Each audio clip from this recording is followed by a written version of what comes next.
Hi friends! Welcome to movie talk with Telugu channel. Review of 'Lenin'.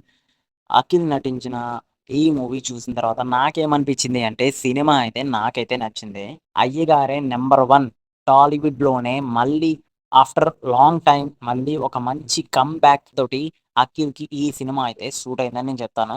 Cinema చూసిన తర్వాత నాకైతే ఎందుకు నచ్చిందో పూర్తిగా రివ్యూలోకి వెళ్ళే ముందు మన ఛానల్‌కి ఎవరైనా కొత్తగా వచ్చినట్లయితే సబ్స్క్రైబ్ చేయండి. పక్కన ఉన్న గంట సింబల్‌ని మాత్రం క్లిక్ చేయడం మర్చిపోవద్దు. రొటీన్ స్టోరీనే కానీ దానికి కమర్షియల్ ఎలిమెంట్స్‌ని యాడ్ చేసి 'మహాభారతంలోని' ఉన్న సీన్స్‌ని అంటే ఒక్కొక్క క్యారెక్టర్‌కి ఎంత ఇంపార్టెన్స్ ఉంటుందో అంత ఇంపార్టెన్స్ అనేది ప్రతి క్యారెక్టర్‌కి ఇచ్చి స్క్రీన్ ప్లేని, డైలాగ్స్‌ని, బీజీఎంని, సాంగ్స్‌ని బాగా యాడ్ చేసి ఒక మంచి commercial love revenge drama movie కింద సినిమాని తీశారు. అది బాగా వర్కౌట్ అయింది. డైరెక్టర్ కిషోర్ అయితే 100% న్యాయం చేశారు. తను ఏదైతే చెప్పాలనుకున్నాడో దాన్ని స్క్రీన్ మీద చాలా క్లీన్‌గా ప్రెజెంట్ చేశారు.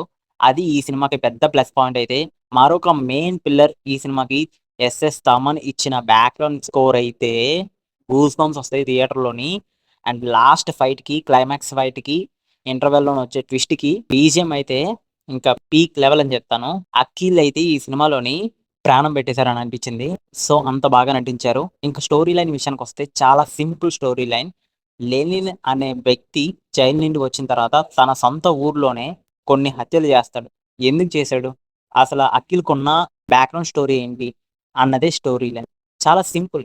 మన టాలీవుడ్‌లోని ఎలా ఉంటుందంటే ఈ సినిమా ఇంకా ఈ సినిమాకి మైనస్ పాయింట్ ఏమైనా ఉన్నది అంటే మీకు చాలా సినిమాలు గుర్తొస్తాయి ఈ సినిమా చూస్తున్నప్పుడు. 'రంగస్థలం' కానీ, లేకపోతే 'సుధీర్ బాబు' నటించిన 'శ్రీదేవి సోడా సెంటర్' గాని, ఇలాంటి మూవీస్ అన్నీ కూడా ఎలా ఉంటాయంటే, ఆ 2000 లోని జరుగుతున్న స్టోరీస్ కాబట్టి, అక్కడున్న క్లైమాక్స్ గాని, పల్లెటూరు వాతావరణం గాని, ఏవి సెట్స్ వేసినట్టు కనిపించవు. సేమ్ నిజంగా ఎలా ఆ రోజుల్లోనే ఉండేదో సేమ్ అలాగనే ఈ సినిమాలో చూపించడం వల్ల అదొక పెద్ద ప్లస్ పాయింట్ అయింది. చాలా సినిమాలు గుర్తొస్తాయి కొన్ని సీన్స్ చూస్తే. కానీ సినిమా మాత్రం ఎక్కడ బోర్ కొట్టించకుండా డైరెక్టర్ చాలా తెలివిగా ఏ సీన్ ఎంత పెట్టాలి? ఎక్కడ ఏ డైలాగ్స్ పడాలి? అక్కడి వరకు ఎలివేషన్స్ ఇచ్చి సినిమాని ఒక హై లెవెల్‌లోకి తీసుకొనెళ్లారు డైరెక్టర్. అందుకనే ఈ సినిమాకి అంత పెద్ద ప్లస్ పాయింట్ అయిందని చెప్తాను. ఇంకా ఓవరాల్‌గా 'లెనిన్' మూవీ రివ్యూ చెప్పాలి అంటే ఫస్ట్ హాఫ్ బావుంది. ఇంటర్వల్‌లోనొచ్చే ట్విస్ట్ బాగుంది. క్లైమాక్స్ ఫైట్ బాగుంది. ఇంకా పాటలు అంత పెద్దగా ఎక్కకపోయినా బ్యాక్‌గ్రౌండ్ స్కోర్ అయితే వర్కౌట్ అయింది. ఇంకా అఖిల్‌తో పాటు రిమైనింగ్ యాక్టర్స్ కూడా వాళ్ళకిచ్చిన రోల్స్‌లోనైతే వాళ్ళు బాగా పెర్ఫార్మన్స్ చేశారు. ఈ సినిమాలోని నెగెటివ్ పాయింట్ ఏమైనా ఉన్నది అంటే స్టోరీ కొత్తది కాదు.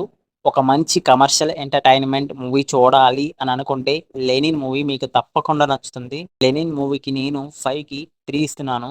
ఒకవేళ 'లెనిన్' అనే మూవీ చూడకపోతే సినిమా చూసిన తర్వాత మీ ఒపీనియన్‌ని కామెంట్‌లలో పెట్టండి. అలాగే మరిన్ని మూవీ అప్డేట్స్ కోసం గాని, మరిన్ని మూవీ ఇన్ఫర్మేషన్స్ కోసం గాని మన ఛానెల్‌నైతే సబ్స్క్రైబ్ చేసుకోండి. Thank you. Signing off movie talk with Telugu channel.